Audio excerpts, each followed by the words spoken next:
Good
morning, everyone. On behalf of Electronics and Communication Engineering Department, Mega Institute of Engineering and Technology for Women, Hyderabad, I warmly welcome all the participants to Day 2 of our 1-week online FDP program on Advanced Semiconductor Technologies enabling AI-driven, IoT-Connected and Smart Manufacturing Solution for Industry 5.0. I hope everyone had an insightful and enriching experience during yesterday's session. Today, we are privileged to have a respected academic and resource person, Dr. Tina Lakshmi Madam, with us. It's my pleasure to introduce our esteemed speaker, Dr. Tina Lakshmi Ma'am. He is an associate professor in Electronics and Communication Department at Stanley College of Engineering and Technology for Women, Hyderabad. She has 17 years of rich experience in teaching, training, and research. She began her academic career in 2008 and has been serving as an associate professor at Stanley College since 2013. She has actively contributed to research, guided several student projects, published 15 research papers, authored books, and has been awarded 4 patents. She is also a life member of Institute of Electronics and Telecommunication Engineering and ACM. Reflecting her active involvement in professional and technical communities, we are delighted to have her with us today and am confident that her expertise and experience will greatly enrich the learning experience of all participants. With great pleasure, I invite Dr. Tina Lakshmi Madam to deliver today's session. Over to you, ma'am. Thank you. Thank you. This is Dr. Tina Lakshmi ma'am, and I am very privileged to Mega Institute of Engineering and Technology for Women for giving this opportunity to deliver on the advanced technologies related to the semiconductor technologies and the smart manufacturing solutions for the Industry 5.0. So here I start my presentation. I'll be sharing my screen.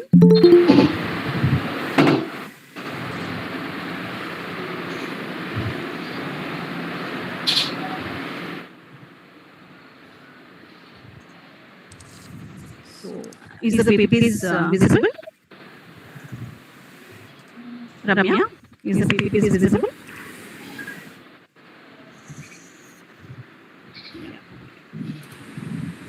Yes, madam, visible, madam.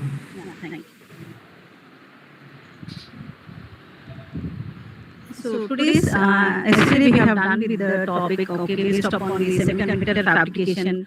Okay, what are the different technologies we are having? Silicon, okay, germanium, gallium arsenide. Okay, so today we will go with the VLSI design principles and semiconductor fabrication technologies.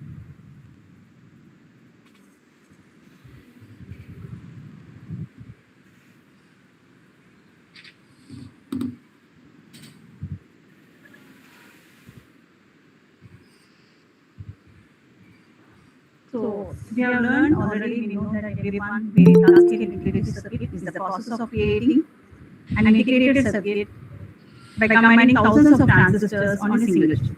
So integrations of you are having millions of transistors on a single chip. How is this possible?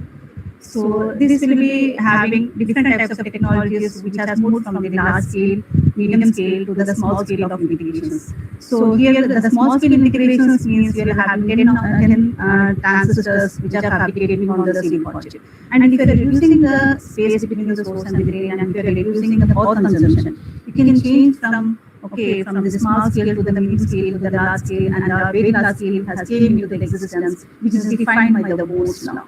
So whatever the processor we are using in our day-to-day life is based upon the VLSI design. So whatever the circuit, whatever the processor you are designing, so inside the processor what it contains the processors, ALU, control unit, and the registers. So all these are integrated on a single chip. So what is this fabricated? So these are nothing but all the discrete components are combined in order to get one visible property, which is nothing but more number of transistors, or 10,000 number of transistors are fabricated on a single IC package. And those, the particular processor from small resistors. Yeah? Ma'am, a small request, ma'am. Yeah, Can you please the full screen? Full screen? Okay. Is it okay? No? Once share the screen, ma'am. Okay.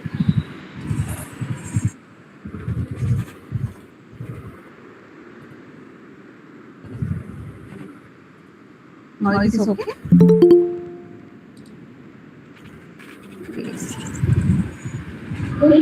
Is it Ramya? Yes, ma'am. Thank you. Yeah. Why VLSI has came into the existence? Because it integrates smooth transistors on a silicon chip and low parasitics. So means nothing but we will be reducing the whatever the elements you are having, which are for the high speed transactions, or whatever the high speed you want to send the electrons from the source to the drain. You will be having in order to move that and in order to have the low power consumption and the physically smaller. And integration reduces manufacturing cost and no manual assembly is required. And this integration has made many advantages, which is reducing the size of the circuits and increasing the speed of the circuits and reducing the cost of the devices and higher availability, and will be having the less smaller area. So whatever the VLSI applications we are using in our day-to-day life, so those are nothing but what are the processors we are having, or what are the personal computers we are using, or the microcontrollers we are developing, and what are the memories we are designing based upon static RAM and dynamic RAM, and which are nothing but the special purpose processor, whatever the application specific integrated circuits we are designing, and the switches and the commercial electronics in our day-to-day life, wherever we are using in our companies or wherever in our homes. So those are all based upon the VLSI applications. And these, whatever the VLSI you are designing or the fabricating part you are designing, so those will be designed based upon technology options. So we are having two types of options for creating the physical realization of a digital circuit, which is nothing but fully custom and semi-custom design. And these fully custom designs are nothing but whatever the IC you are fabricating, the designers have the full flexibility of designing or optimizing the functions or optimizing the layouts which are fabricated in the back end. So whatever the Intel 4004 has been came into the existence, that is based upon fully custom design, which is providing high performance, minimum area, and the maximum speed. But what are the disadvantages in the fully custom design? So it requires more more logic functionality, whatever the logic you want to design. You have to know that every designing aspects from the scratch level. So whereas in the semi-custom design, you can use whatever the pre-design or reusable components. What are meaning by reusable components?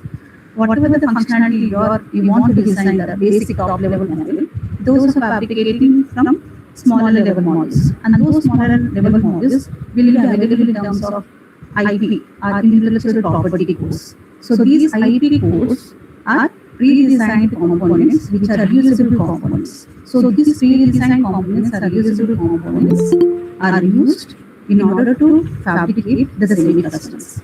Whereas in the case of fully custom design, you have to design from the scratch level and fully flexibility. You have to know each and every functionality of whatever the logic cells you are fabricating. You have to know each and every fabrication steps, and you have to know each and every logic cell and how it is operating.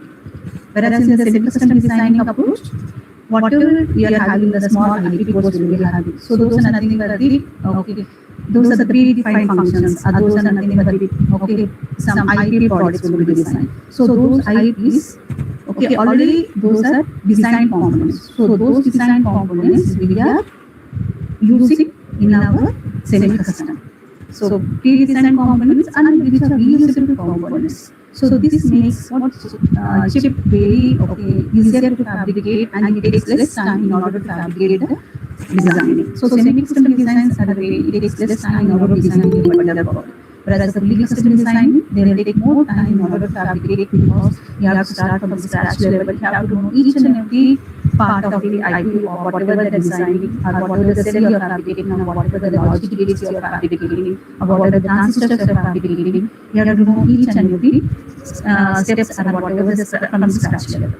Whereas in semi-custom design, you have to whatever the functionalities are predefined designs are there, those you can use in order to develop or whatever the product you want to have. So this semi-custom design can have two types. One is cell-based design and one is the array-based design. So in the case of cell-based design, so you can see here the pre-designed components you are having. So these, whatever the pre-designed components you are having, these can be designed in terms of standard cells, or in terms of macro cells, or can be designed in terms of compiled cells.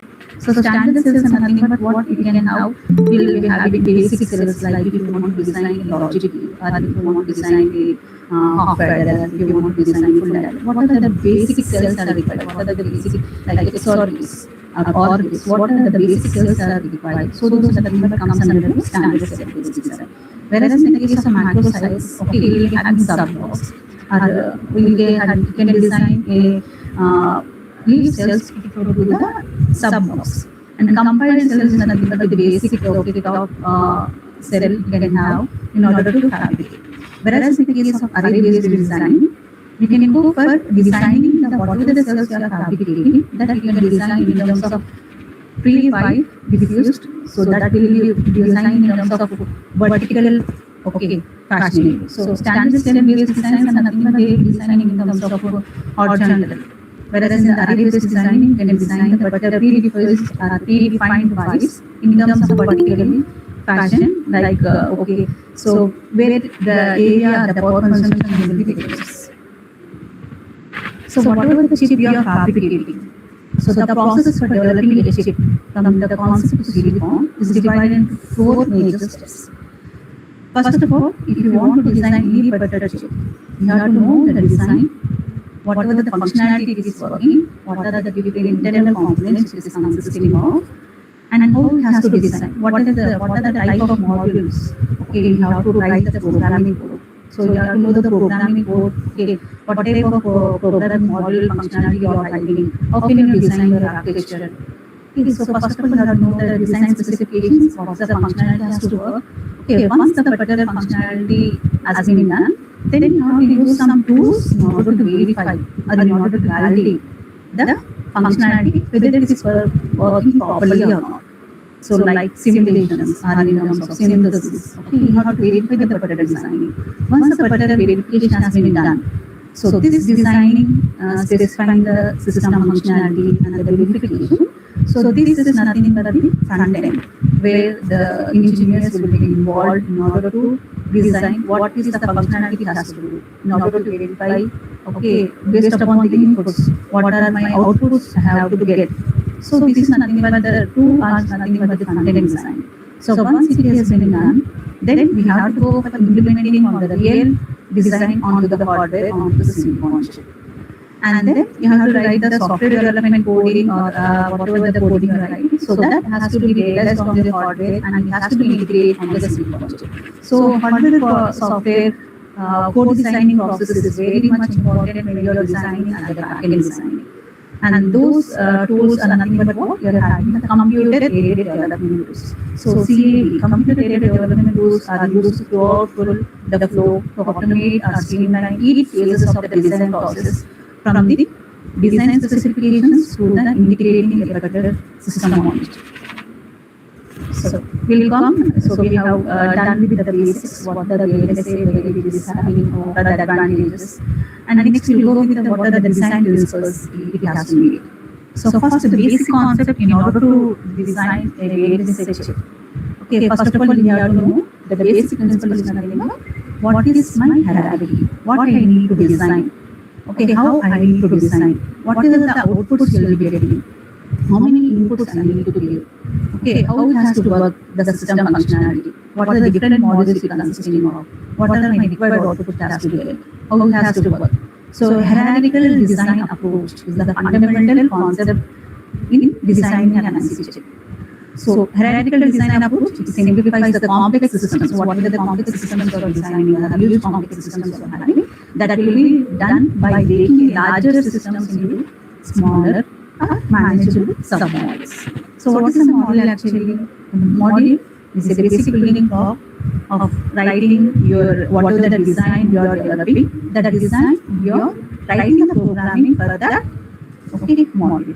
So whatever the model you are developing or whatever the product you are developing, that product is divided into sub-blocks, and those sub-blocks how you are defining in terms of writing the programming.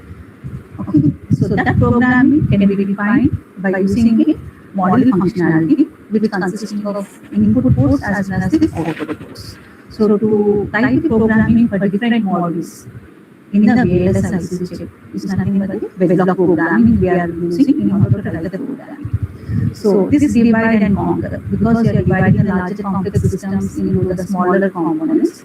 So that mechanism is called as divide and conquer. So this is the basic design principle in the VLSI hierarchy or VLSI designing. So this design and conquer, it involves continuously depositing the modules into the smaller modules until each component you are getting easy to understand.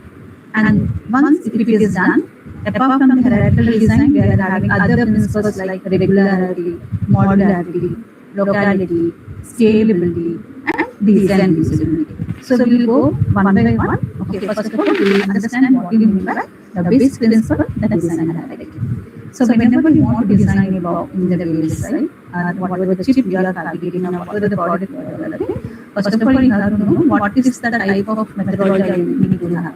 Whether I can go with the top to bottom methodology hierarchy, or whether I can go from bottom to up design methodology. So whatever the design block you are having and whatever the product you are designing, what are my inputs and what are my outputs?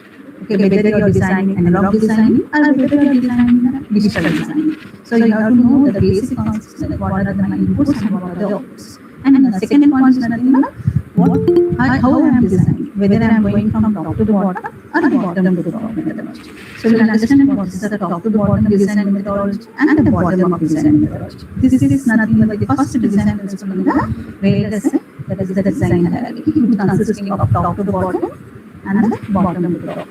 So in the top to design methodology, first of all, what will define the top level and identify the sub-blocks, and again those sub-blocks are divided into what are my registers, right? Whereas in the case of bottom to top methodology, we will go with what? First of all, we will go with the registers, then we will go with the basic building blocks or sub-blocks, and those sub-blocks will integrate to design the top level model. So whatever you are having in the bottom to top or top to bottom methodology, so in the top to bottom methodology, what we are having, we have to go from the scratch. So see, in the top to bottom, we have to go from the scratch level, right? And this top to bottom methodology, first of all, what we are having, we have to consider the data requirements and the specifications whatever we are having, and then we have to define the data sets or the leaf sets. Whereas in the case of bottom to top, first of all we will go with the leaf sets. Okay, then we will go with the designing your top to top level mode. So for example, if you want to design a processor, okay, if you want to design a processor. So in the top to bottom methodology, we will see the overall system requirements and we will define into the smaller blocks. So first of all, we have to define the processor specifications, what the processor has to do, okay, how much, okay, what are the specific functionalities it is having, okay, what it has to do, and divide the peddler into ALU, what are the different internal blocks you are having, and how to design each block, and you have to design into the transistor level design, then you have to create the physical layer. That is the top to bottom when you want to design a processor. But the same processor if you want to design with the bottom up, first of all you have to start with the basic building blocks like AND gate, what type of AND gates you are having, what type of OR gates you are having, how many flip-flops it consisting of. And those building blocks, you have to build using those standard cells. You have to build the adders, multiplexers or the counters. Then you have to combine into the ALU and the control unit object, and then you have to integrate into a processor. Right? So in the bottom up, we are going with the standard cells. Then we are designing the adders. So if you want to take one good example, okay, so that is nothing but adder design. So if you want to design an adder, 4-bit adder, okay. So which consisting of 4 full adders, and these are nothing but your subblocks. So this is nothing but top to bottom. If I want to go, I want to go with the basic specifications, what the 4-bit repeating adder consisting of specifications. Then divide into your subblocks, and again dividing those subblocks in terms of what your waves is, like whatever the full adder consisting of, what type of wave it consists, how many waves it is having. So whereas in the case of bottom to top, we are going from first of all you have to go with the levers, then you have to design the ladder, then you have to go with the 4-bit area. Right? So this you can design this full ladder using half adders or using 2 half adders. Okay. And you can go with the 4-bit area. So here you can see we will be having full ladder with inputs A0, B0, and the C0, and the sum is C, S0 and C. Again, this carry output will be acting as an input for the next adder.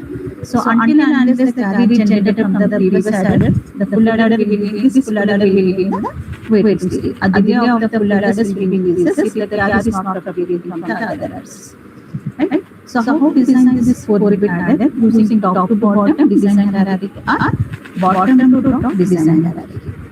Okay, so if you want to design this one, okay, model using full adder or top to bottom or bottom to top, you have to write the code. So how to write the code for the full adder? You have to write the code using Verilog.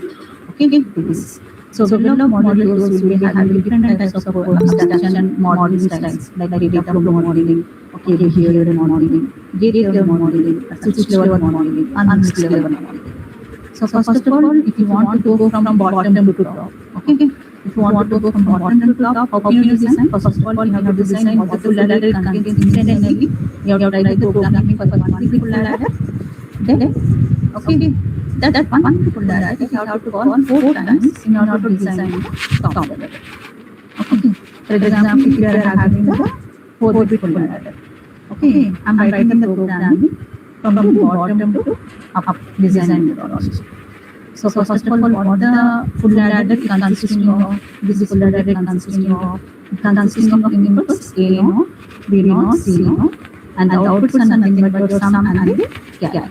And internally this full adder, what it contains internally, that is called as the bottom. So this is full adder internally consisting of what? XOR E, okay, right? And the carry is nothing but the AND gates. So we are writing the programming for the leaf cells. So these are nothing but my leaf cells, which consisting of XOR gates and the AND gates, and these are nothing but my OR gates. So these are my leaf cell programming has been done. So once the programming for the leaf cell has been done, okay, so these are my leaf cells, which is nothing but written in my sub module.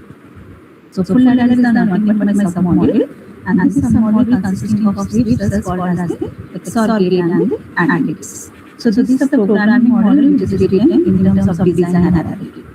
Okay, so we are designing the programming in terms of XOR gates, okay, AND gates, and we are calling into the submodule called as full ladder.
Madam బాబు వస్తలేదా అసలుకి వస్తలేదా చూడండి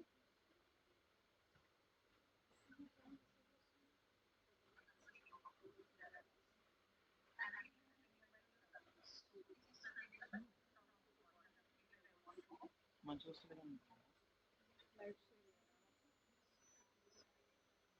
చిన్న వస్తుంది voice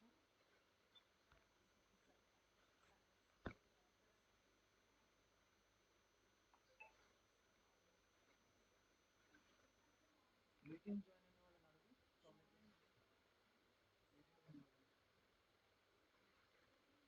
అయిన వాళ్ళని అడుగు